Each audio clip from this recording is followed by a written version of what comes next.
అందరికీ నమస్కారం। ఈ కాంగ్రెస్ పాలన చూస్తుంటే ఎంతమంది రైతులు కావచ్చు, మహిళలు కావచ్చు, వృద్ధులు కావచ్చు ఎన్ని అవస్థలు పడుతున్నా కానీ దున్నపోతు మీద వాన పడ్డట్లుగా ఉన్నది। ఎందుకంటే నేను నిన్ననే వికారాబాద్ నియోజకవర్గమైన వికారాబాద్ పట్టణంలో కూడా ఇదే పరిస్థితి ఆనల నాంతు ఎండకు ఎండుతూ లైన్లలో నిలబడుతున్నారు। మొన్న మర్పల్లిలో అట్లాగైంది, మోమిన్పేటలో అట్లాగైంది, బంటారంలో అట్లాగైంది। ఇది ముఖ్యమంత్రి గారి జిల్లా, స్వయాన స్పీకర్ గారు ప్రాతినిధ్యం వహిస్తున్నటువంటి నియోజకవర్గం। ఇగో ఈ పెద్ద మనిషిని చూడు, ఈ పెద్ద మనిషి పొద్దున తిండి తిప్పలు లేకుండా వచ్చిందంట, చక్కెర వచ్చి కింద పడేటట్టున్నది। పొద్దున 6-7 గంటలకు వచ్చి చాయ్ తాగకుండా అన్నం తినకుండా నిలబడితే ఆమె ఎన్ని గంటలు నిలబడుతుంది? ఈమె చక్కెర వచ్చి కింద పడితే ఈమె పరిస్థితి ఏంది? ఆమె ఏం చెప్తున్నదంటే ఇప్పటి వరకు నేను ఈ సొసైటీ ముఖం చూడలేకుంటే సార్ అంటుంది, ఇప్పుడు చూడాల్సి వస్తుంది। కాంగ్రెస్ పుణ్యమా అని చెప్పి ఆనాటి రోజులు తెస్తానన్నారు కదా రేవంత్ రెడ్డి గారు, ఆనాటి రోజులు తెస్తా అంటే ఎంత మంచి రోజులు తెస్తుందో అనుకున్నారు మనోళ్ళంతా।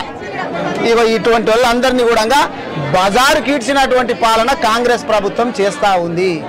ఒక్కసారన్నా ఇక్కడ ఉన్నటువంటి స్పీకర్ గారు నేను నిన్న కూడా చెప్పిన, అసలు ఎందుకు ఈ సమస్య వస్తుంది మా నియోజకవర్గంలో మా జిల్లాలో అనేటటువంటి ముఖ్యమంత్రి గారు అదేవిధంగా స్పీకర్ గారు దాని గురించి ఆలోచన కూడా చేస్తలేరు। మాకు ఓట్లు వేసిండ్రు, మేము గెలిచినాము, సీట్లలో కూర్చున్నాం, అయిపోయింది। వాళ్ళు ఏ గంగలన్న అనేటటువంటి విధంగా ఈ పాలకులు వ్యవహరిస్తున్నారు। ఈమెకు నిజంగా నీకు పెన్షన్ ఎంత వస్తుంది పెద్దమ్మ? 2000 వస్తుంది। ఇక ఈమె చూడు, కేసీఆర్ గారు 500 ఉన్నటువంటి పెన్షన్ను 1000 రూపాయలు ఒకసారి, 2000 ఒకసారి చేసిండు। ఈమెకు 4000 పెన్షన్ ఇస్తామని గప్పాలు కొట్టిండు।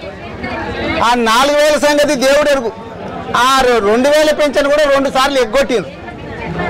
ఉన్నదానికి కూడా ఇప్పుడు కొండ నాలుకకు మందు పెడితే ఉన్న నాలుక ఊడిపోయింది అన్నట్టు వీళ్ళు ఆశ పోతే ఏమైందంటే ఇటువంటి పరిస్థితి ఉన్నది। వీళ్ళు ఎంతసేపు నిలబడతారు చెప్పి మహిళలు? వీళ్ళు ఇప్పుడు 3 ఎకరాలు ఉన్నోళ్ళు, 4 ఎకరాలు ఉన్నోళ్ళు, కొంతమంది పెద్ద రైతు అయితే 10 ఎకరాలు ఉన్నోళ్ళు కూడా ఒకటే సంచి ఇస్తారంట। మరి ఒక్క సంచి ఇస్తే మళ్ళీ రేపు వచ్చి మళ్ళీ ఈ 7-8 గంటలు నిలబడాలనా? ఎన్ని గంటలు నిలబడాలా? ఇది ముఖ్యమంత్రి గారి దృష్టికి పోదా? పోలీసు వాళ్ళ పహారా లోపల జరుగుతున్నది ఇక్కడ। పోలీసు వాళ్ళను ముందర పెట్టుకొని ఎన్ని రోజులు అని చెప్పి పహారా చేపిస్తారు, ఎన్ని రోజులు అని చెప్పి రాజ్యం వెళ్తారు చెప్పు? ఈ ఇంటెలిజెన్స్ వ్యవస్థ అనేటటువంటిది రేవంత్ రెడ్డి గారికి లేదా? సమస్యలు ఏమొస్తున్నాయి, ప్రజలు ఏ విధమైనటువంటి కష్టాలను ఎదుర్కొంటున్నారు అనేటటువంటిది ఆయనకు చెప్పరా లేకపోతే చెప్తే ఈయన వినడా? అంటే ప్రజలంతా ఇంత నిర్లక్ష్యమా చెప్పు? ఇప్పటికైనా కానీ నేను కాంగ్రెస్ ప్రభుత్వాన్ని డిమాండ్ చేస్తా ఉన్నా, బీఆర్ఎస్ పార్టీ తరఫున ఆనాటి రోజులు అంటే ప్రజలకు మంచి చేసేటటువంటి రోజులు చేసుకోనని చెప్పి ఆగమైపోయింది। ఇప్పుడు వాళ్ళందరూ కూడా కేసీఆర్ గారిని గుర్తు చేసుకుంటున్నారు, అయ్యో 10 ఏళ్ళు మంచిగా ఉంటుంది, ఒక్కసారి ఇట్లా లైన్లలో నిలబెట్టే పరిస్థితి రాలేదు, చెప్పులు లైన్లో పెట్టే పరిస్థితి రాలేదు అని చెప్పి వాళ్ళందరూ కూడా వాపోతా ఉన్నారు। లాఠీ చార్జీలు చేపిస్తున్నారు, పోలీసులను పెట్టి యూరియా వంచుతా ఉన్నారు। ఏం రాజ్యం నడుస్తుంది? ఇగో నిన్న చూస్తే మనం వాతావరణ శాఖ వారం 10 రోజుల నుంచి హెచ్చరిస్తూ ఉంది, ఏమని తెలుసా? ఘోరమైనటువంటి వర్షాలు వస్తాయి, అతి భారీ వర్షాలు వస్తాయి, జాగ్రత్తలు తీసుకోండి అని చెప్తే సావు కబురు సల్లగా చెప్పినట్టు 3-4 చచ్చిపోయింది ఆల్రెడీ। అధికారులను అప్రమత్తం చేసేటటువంటి బాధ్యత సర్కారుకు లేదా? రేవంత్ రెడ్డి గారికి లేదా? గీడికెళ్ళి గాడికి ఒక 50 కిలోమీటర్లు పోవాలంటే వీళ్ళు హెలికాప్టర్ల గురించి చూస్తున్నారు, హెలికాప్టర్ల గురించి వీళ్ళ గురించి చూస్తున్నారు, కానీ అక్కడక్కడ వరదలలో చిక్కుకున్నటువంటి ప్రజల గురించి హెలికాప్టర్లు కావాలంటే దాన్ని పట్టించుకునేటటువంటి నాదులు లేడు। వీళ్ళు తిరుగుతారు హెలికాప్టర్లలో, లేకపోతే అవసరమైతే బీహార్ లాంటి ఎక్కడెక్కడైతే ఎలక్షన్స్ జరుగుతున్నాయో అక్కడికి హెలికాప్టర్లు పంపుతారు, లేకపోతే రేవంత్ రెడ్డి గారి ప్రదర్శనకు పంపుతారు, కానీ ఈ ప్రజలను పట్టించుకునేటటువంటి పాపాన కాంగ్రెస్ ప్రభుత్వం పోతలేదు। మీరందరూ కూడా గుర్తుపెట్టుకోవాలా, రాబోయేటటువంటిది ఇప్పుడు స్థానిక సంస్థల ఎలక్షన్స్ వస్తున్నాయి, ఇన్ని రోజులు భయపడుకుంటా పెట్టాలన్నా మా ఇజ్జత్ పోతుంది అని చెప్పి ఆలోచన చేసుకుంటా చివరికి కోర్టు మెట్టికాయలు వేస్తే తప్పని పరిస్థితి లోపల స్థానిక సంస్థల ఎలక్షన్స్కి పోతా ఉన్నారు। వీళ్ళందరూ గుర్తుపెట్టుకుంటారు, లైన్లో నిలబెట్టుకున్నది వీళ్ళంతా యాది పెట్టుకుంటారు। రేపు రాబోయేటటువంటి రోజుల లోపల దొడ్డు కర్రలు అంతా కాసి మొత్తం అంతా వాతలు పెడతారు, మీకు కాంగ్రెస్ వాళ్ళకు వాతలు పెడతారు వీళ్ళంతా। లేకపోతే ఏం పరిస్థితి జరుగుతున్నది? ఆలోచన చేయాలి కదా, దీని గురించి ఆలోచన లేదు। రైతులను గురించి మాట్లాడేది లేదు. సినీ దర్శకులు, సినీ నిర్మాతలు గాళ్ళని పిలుచుకొని ముచ్చటించడానికే టైం ఉంది. కానీ రైతుల సంఘాల నాయకులు కావచ్చు, రైతుల మీద చర్చ కావచ్చు, దీనికి మాత్రం సమయం లేదు. ఆ క్రీడకు ఒలింపిక్స్ చేస్తారంట. ఒలింపిక్స్ దేవుడు ఎరుగున ఆయన ఫస్ట్, తర్వాత క్రీడలు ఒలింపిక్స్ అవన్నీ తర్వాత చేద్దు. కానీ ఉన్నటువంటి ఇగో ఈ రైతులకు సంబంధించిన సమస్యలు తీర్చరాదు. గా మూసి గురించి నేను ఎవడన్నా అడిగిండా?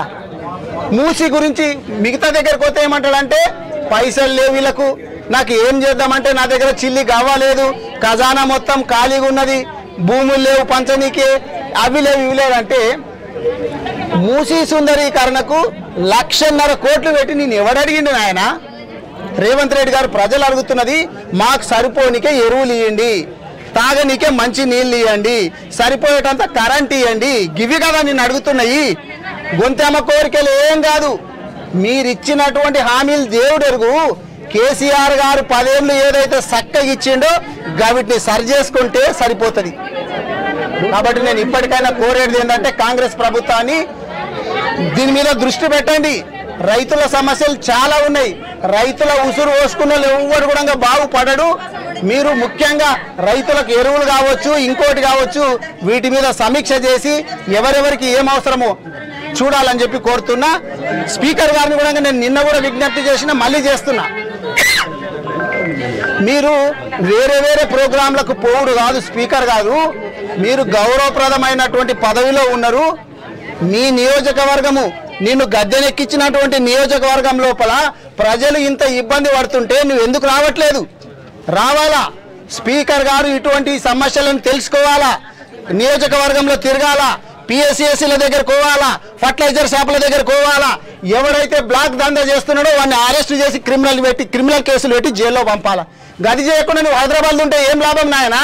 నిన్ను గెలిపించింది ప్రజలు ఇక్కడ సేవ చేయడానికి, కానీ పోయి హైదరాబాద్లో కూర్చోవడానికి కాదు.